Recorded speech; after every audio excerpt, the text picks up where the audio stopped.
시청자 여러분 안녕하십니까? 복지TV 뉴스입니다. 전국의 노숙인과 쪽방촌 거주자가 최근 몇 년간 감소 추세를 보이다 다시 증가하고 있는 것으로 나타났습니다. 박정인 기자입니다. 전국의 노숙인과 쪽방촌 거주자가 매년 감소세를 보이다 지난해부터 다시 증가하고 있습니다. 보건복지부가 국정감사 자료로 제출한 전국 시도별 노숙인 수 추이에 따르면 인천시의 경우 지난 2011년에는 731명, 2012년에는 557명으로 감소했다가 2013년에는 764명으로 37.2%나 증가한 것으로 나타났습니다. 경기도의 경우도 2011년 974명에서 2012년 966명으로 약간 감소했다가 지난해 1117명으로 5.6% 증가했습니다. 또한 전국 시도별 쪽방 거주자도 다시 증가한 것으로 나타났습니다. 전국적으로 2011년 5,991명에서 2012년 5,891명으로 감소했다. 지난해 5,992명으로 증가한 것으로 나타났습니다. 이와 관련해 시민사회단체는 중앙정부나 지자체의 의료 지원과 상담 지원 등의 형식적인 서비스로는 한계가 있다고 주장합니다. 지원 체계가 깔리는 것도 중요하지만 지원 체계에서 제공되는 서비스가 지금처럼 예산과 물량을 미리 만들어 놓고 거기에 사람을 맞추는 그런 방식이 아니라 자격 기준을 정하고 홈리스라면 주거 지원이라든지 일자리 지원 이런 것들을 받을 수 있도록 권리로 보장하는 게 가장 중요하다고 생각해요. 국가 경제가 어렵다 하더라도 우리 이웃에 대한 관심 속에 나눔과 배려를 실천한다면 노숙인과 쪽방 거주자들은 지역사회에 안정적으로 정착할 수 있을 것입니다. 복지TV 뉴스 박정인입니다. 국회 보건복지위원회 남윤인순 의원이 기초연금 수급률이 66.4%로 당초 목표인 소득 하위 70%를 달성하지 못하고 있다고 밝혔습니다. 또 65세 이상 노인 10명 중 3명만 20만 원 전액을 수급했고 기초연금을 받는 노인 절반가량인 226만여 명은 감액된 금액을 수령했다고 전했습니다. 이어 기초연금 전액 수급자 비율이 7월 50.5%에서 9월 49.4%로 매월 감소하고 있는데 이전 제도인 기초노령연금 수급률도 지속적으로 하락했었다며 남윤 의원은 정부가 수급률이 낮다는 이유로 선정 기준만 계속 높여 정작 기초연금을 받아야 할 소득 하위 70% 노인들이 혜택을 받지 못하고 있다고 지적했습니다. 국민권익위원회가 정부가 운영하는 통합 민원 게시판 국민신문고에 올린 민원인의 IP 주소를 무단으로 수집해 보관하고 일부를 경찰에 제공한 것으로 알려졌습니다. 국회 정무위원회 강기정 의원은 국민권익위원회가 국민신문고에 접속한 민원인 수백만 명의 IP 주소를 근거 없이 7년간 자동 수집, 보관하고 경찰의 수사협조 요청에 일부 IP 주소를 제공했다고 밝혔습니다. 또 권익위는 개인정보보호법 15조와 16조에 따라 민원인 IP 정보를 수집했다고 하지만 어떤 공공기관도 그 법조항으로 IP를 모으지 않고 있으며 보관된 민원인의 IP 주소에 접속한 내부 담당자의 기록은 보관하지 않아 누가 민원인의 IP 주소를 열람했는지는 알 수 없다고 지적했습니다. 우리나라 초중고교 전체 학생 수 가운데 다문화 가정의 학생 수가 올해 처음으로 1%를 넘어선 것으로 파악됐습니다.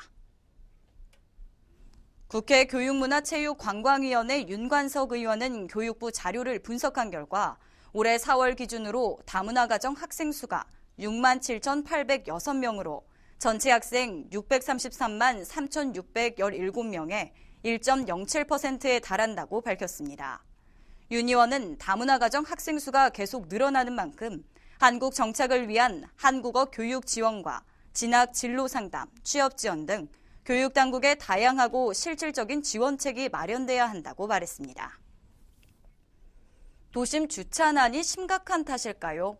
일부 차주들의 장애인 주차증 위반 사례가 급증하고 있습니다. 국회 국토교통위원회 김태원 의원이 보건복지부로부터 제출받은 국정감사 자료에 따르면 2012년부터 2013년 전국에서 총 73건의 장애인 주차증 위조가 적발됐습니다. 연도별로는 2012년 20건에 비해 2013년 53건이 적발돼 2.6배 증가했는데 이에 대해 김 의원은 장애인 주차구역 불법 주차와 주차증 위조에 대한 단속을 강화해야 한다고 강조했습니다.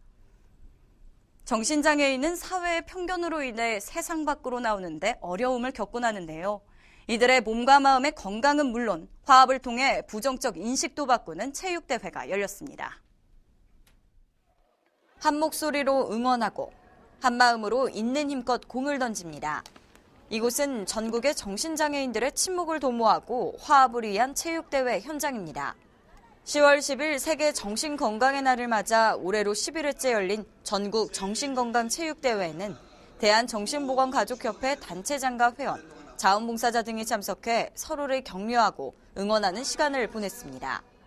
이날 전국에서 올라온 1,500여 명의 정신장애인들은 백호와 사자, 청마, 백마, 총 4개 팀으로 나뉘어 족구와 피구, 공굴리기 등을 하며 가을날에 잊지 못할 추억을 만들었습니다. 우리 정신장애를 갖고 있는 우리 환우들은 사회에서 전혀 편견만 당하고 있지 또 병을 앓는 우리 회원들이 바깥에 나오질 못하고 있습니다. 이런 체육대회 행사를 통해서 이들을 밖으로 불러내는 이 자체가 인식 개선이라고 그렇게 생각합니다. 한편 이날 체육대회에 앞선 기념식에는 정신장애인을 위해 힘써온 유공자를 표창하는 시상식이 이어졌으며 김춘진 국회 보건복지위원장 등 축사자들은 정신장애인에 대한 부정적인 편견을 개선하기 위해 다각도의 노력을 하겠다고 약속했습니다.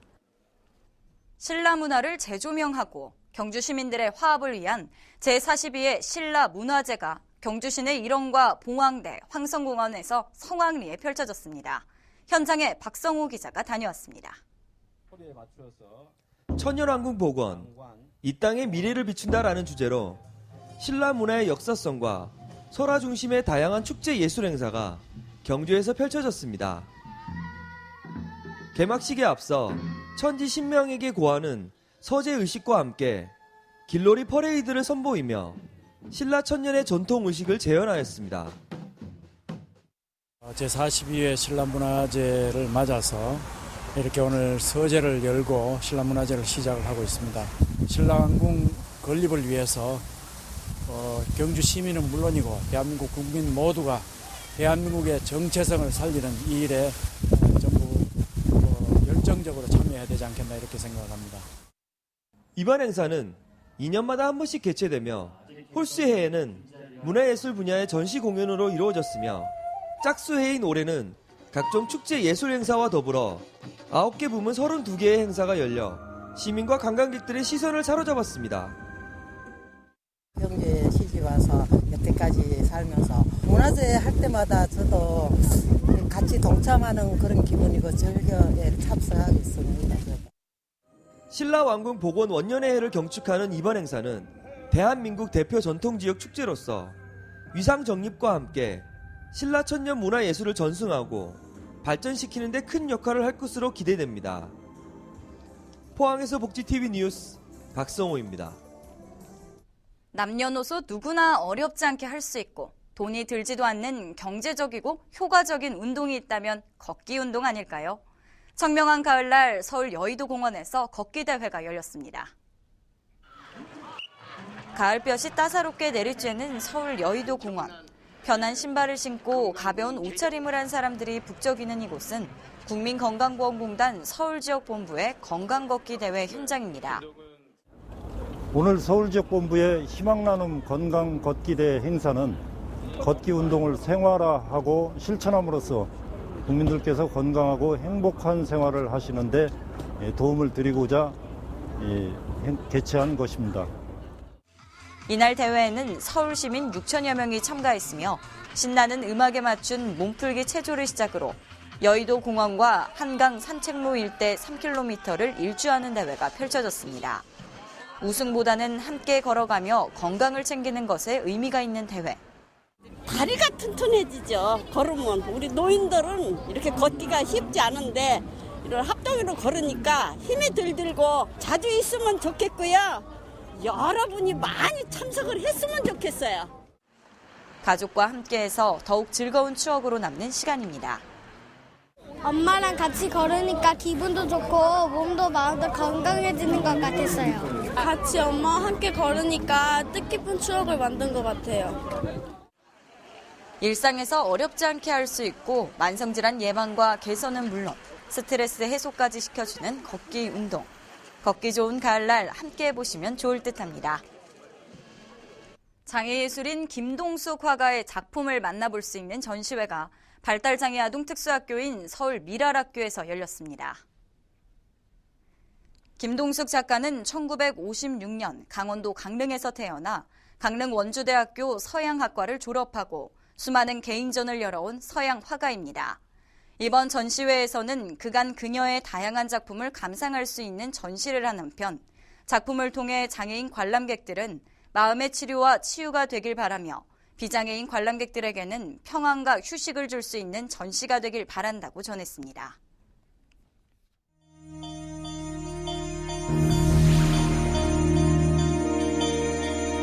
이어서 간추린 뉴스를 전해드립니다. 2014 인천장애인 아시아 경기대회에 참가하는 북한 선수단이 지난 11일 인천에 도착했습니다. 북한 선수단은 정현 선수단장을 필두로 최명일 부단장, 육상, 수영, 양궁, 탁구 등 4개 종목 선수 9명과 지도자와 의료진 등 임원 20명 등 총 29명으로 구성돼 있습니다.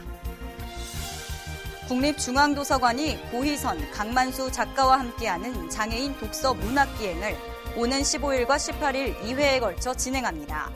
올해 6번째 열리는 문학기행의 여행지는 봄봄의 작가 김유정 문학총각, 소나기의 작가 황순원 문학관입니다.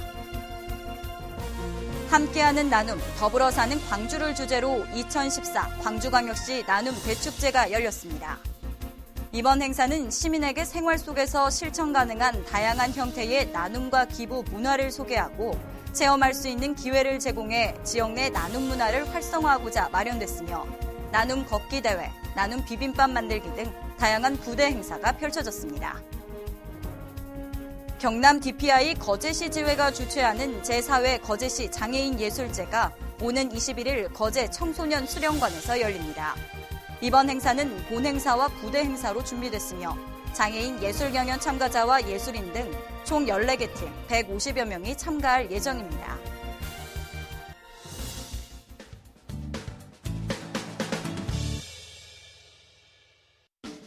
한 주간의 사회복지 행사를 한눈에 알려드리는 시간 복지 게시판입니다. 보건복지부는 장애인 활동지원제도 시행 3주년을 맞아 내달 4일까지 활동지원급여 이용 체험수기 공모전을 개최합니다. 장애인 활동지원제도는 장애인의 삶의 질을 높이기 위해 혼자서 생활이 어려운 중증장애인에게 활동보조, 방문목욕, 방문간호 등 활동지원급여를 제공하는 제도입니다.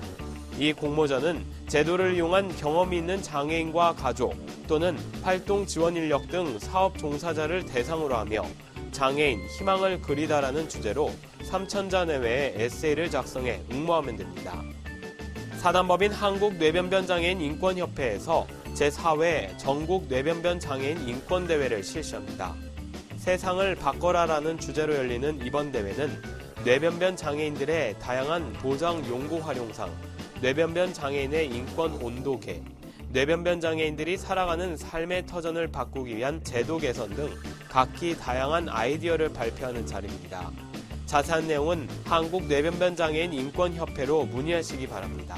지금까지 복지 게시판이었습니다.